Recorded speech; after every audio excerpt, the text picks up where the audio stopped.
Hello friends, എല്ലാവർക്കും family സ്റ്റാറിൻ്റെ പുതിയൊരു വീഡിയോയിലേക്ക് സ്വാഗതം. വീഡിയോ കാണുമ്പോൾ എല്ലാവരും നമ്മുടെ ചാനൽ സബ്സ്ക്രൈബ് ചെയ്ത് പോയേക്കണേ. അപ്പോൾ ഇന്നത്തെ വീഡിയോയിൽ നമ്മൾ സംസാരിക്കാൻ പോകുന്ന കഴിഞ്ഞ ദിവസം നമ്മൾ കൊല്ലം സുധിയുടെ ഒരു സെക്കൻഡ് വൈഫ് എന്ന പേരിൽ, രേണു സുധി അല്ല സെക്കൻഡ് വൈഫ്, മൂന്നാമത്തെ ഭാര്യയാണെന്നുള്ള രീതിയിൽ ഒരു പെൺകുട്ടിയല്ല ഒരാൾ വന്നിരുന്നു, വോയിസ് റെക്കോർഡായിട്ട് വന്നിരുന്നു. ആ വോയിസ് റെക്കോർഡൊക്കെ നമ്മൾ വീഡിയോയിൽ ആഡ് ചെയ്തിട്ടൊരു വീഡിയോ കഴിഞ്ഞ ദിവസം ചെയ്തിരുന്നു. അപ്പം ഭയങ്കര വിവാദവും കാര്യങ്ങളും ആയ പ്രശ്നമായിരുന്നു. അപ്പം ആ പ്രശ്നത്തിന് ഇപ്പം ഞാനും പറഞ്ഞിരുന്നു, പുള്ളിക്കാർ തന്നെ ഒരു ക്ലാരിഫിക്കേഷൻ തന്നതിന് ശേഷം ഓരോരുത്തർ വീഡിയോ ചെയ്യുന്നതും നെഗറ്റീവ് കമൻറ്റ്സ് ഇടുന്നതും ഒക്കെ ആയിരിക്കും നല്ലതെന്ന് നമ്മൾ ഓൾറെഡി പറഞ്ഞിരുന്നു. അപ്പോൾ പുള്ളിക്കാരി ഇപ്പോൾ ഒരു ക്ലാരിഫിക്കേഷനായിട്ട് വന്നിട്ടുണ്ട്, ഒരു വീഡിയോയിൽ വന്നിട്ടുണ്ട്. പുള്ളിക്കാരിക്ക് ഇങ്ങനെ ഒരു വൈഫിനെ കുറിച്ചോ ഇങ്ങനെ ഒരു പെൺകുട്ടിനെ കുറിച്ചോ യാതൊരുവിധ കാര്യങ്ങളോ ഒന്നും പുള്ളിക്കാരിക്ക് അറിയില്ല എന്ന് പുള്ളിക്കാരി വ്യക്തമായി പറഞ്ഞിട്ടുണ്ട്. അതുപോലെ തന്നെ സുധിച്ചേട്ടൻ മദ്യപാനിയല്ല, വല്ലപ്പോഴും ഒന്ന് മദ്യപിക്കും, ഷൂട്ടില്ലാത്ത സമയത്തൊക്കെ ഒന്ന് മദ്യപിക്കുമെന്നാണ് പുള്ളിക്കാരി പറയുന്നത്. അതുപോലെ തന്നെ ഇതെല്ലാം തുറന്ന് തനിക്ക് ഇങ്ങനെ ഒരു കാര്യം അറിയില്ല, ഇത്രയും വർഷം താൻ ഒരുമിച്ച് ജീവിച്ചതാണ്, താൻ ഇങ്ങനെ ഒരു കാര്യം അറിയില്ല, കിച്ചുവിൻ്റെ അമ്മേനെ അറിയാം, അമ്മ മരിച്ചിട്ട് 5 വർഷമായി എന്നൊക്കെ പുള്ളിക്കാരി സമ്മതിക്കുന്നു. അപ്പം ഇത് തീർത്തും ഒരു സത്യമല്ലാത്ത കഥയായിരിക്കാം എന്ന് തന്നെ നമുക്ക് വിശ്വസിക്കാം. കാരണം ഇത്രയും വർഷം സുധിച്ചേട്ടൻ്റെ കൂടെ ജീവിച്ച ആൾ തന്നെയാണ് ഇതിനെക്കുറിച്ച് യാതൊരു കാര്യങ്ങളും പുള്ളിക്കാരിക്ക് അറിയില്ല എന്ന് പറയുന്നത്. ആ പ്രതികരിച്ച വീഡിയോയുടെ കുറച്ച് ഭാഗങ്ങളൊന്ന് നമുക്ക് കണ്ടിട്ട് വരാം.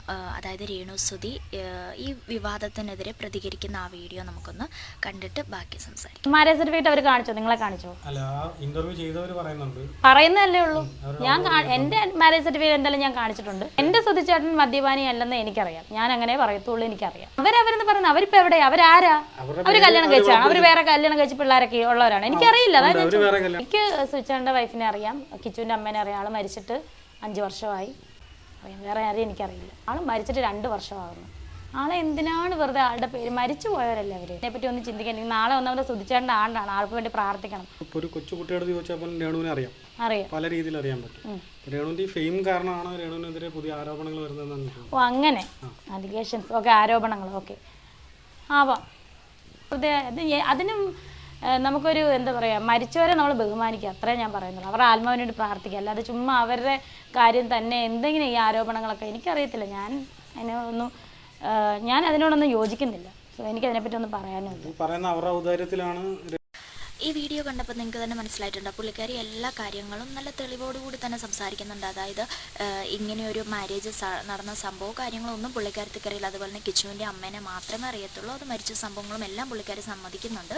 അതുപോലെ തന്നെ ഇങ്ങനെ ഒരാൾ ഇത്രയും നാളും എവിടെയായിരുന്നു എന്നാണ് ചോദിക്കുന്നത്. അതിലും ഒരു കാര്യമുണ്ട്, കാരണം ഇത്രയും നാളും എവിടെയായിരുന്നു? കൊല്ലം സുധി മരിച്ച് മണ്ണോട് ചേർന്ന് പുള്ളിക്കാരി പറയുന്നതിൻ്റെ അകത്തും കാര്യമില്ലേ, ഇത്രയും നാൾക്ക് ശേഷം ഈ പുള്ളിക്കാരി എന്തിനാണ് ഇപ്പം രംഗത്ത് വന്നിരിക്കുന്നത്? അല്ലെങ്കിൽ കൊല്ലം സുധി ഉള്ള സമയത്ത് വിവാദങ്ങളുമായിട്ട് വരണമായിരുന്നു. ഇപ്പം മരിച്ചു പോയ ഒരാളെക്കുറിച്ച് ഇത്രയും മോശപ്പെട്ട കാര്യങ്ങൾ സംബന്ധിച്ചു അവരുടെ മരിച്ച ഒരു ലേബൽ ഇല്ലാതാക്കുന്ന, തീരെ മോശപ്പെട്ട ഒരു രീതിയിലേക്ക് കൊണ്ടുപോകുന്ന വേണ്ടി തന്നെയാണ് പുള്ളിക്കാരി ഇപ്പോൾ രംഗത്ത് വന്നിരിക്കുന്നത്. രേണുവിനെ പറ്റി എന്തെങ്കിലും കാര്യങ്ങളുണ്ടെങ്കിൽ അത് സംസാരിക്കുക, അല്ലാതെ മരിച്ചു പോയ ഒരാളെക്കുറിച്ച് ഇത്രയും മോശം കാര്യങ്ങൾ പറയാതിരിക്കുന്നതായിരിക്കും നല്ലത്. കാരണം അങ്ങനെ ഒരു സംഭവം നടന്നിട്ടില്ല എന്ന് പുള്ളിക്കാരി സമ്മതിക്കും. പുള്ളിക്കാരിക്ക് അറിയില്ല എന്ന് പറയുന്നു, ബാക്കി കാര്യങ്ങളൊന്നും നമുക്കറിയാൻ പറ്റില്ല. അപ്പം ഇനിയുള്ള കാര്യങ്ങൾ പുള്ളിക്കാരിനെ വെച്ചിട്ടുള്ള ഇതുപോലെയുള്ള നെഗറ്റീവ് വീഡിയോസ് ചെയ്യാതിരിക്കാനും പുള്ളിക്കാരിക്ക് ഈ വക കാര്യങ്ങളൊന്നും അറിയില്ല. സുധിച്ചേട്ടൻ മദ്യപാനിയല്ല, വല്ലപ്പോഴും ഷൂട്ടില്ലാത്ത സമയത്ത് മാത്രം മദ്യപിക്കും, അങ്ങനെയുള്ള കാര്യങ്ങളെല്ലാം തെളിവോടുകൂടി പുള്ളിക്കാരി സംസാരിക്കുന്നുണ്ട്.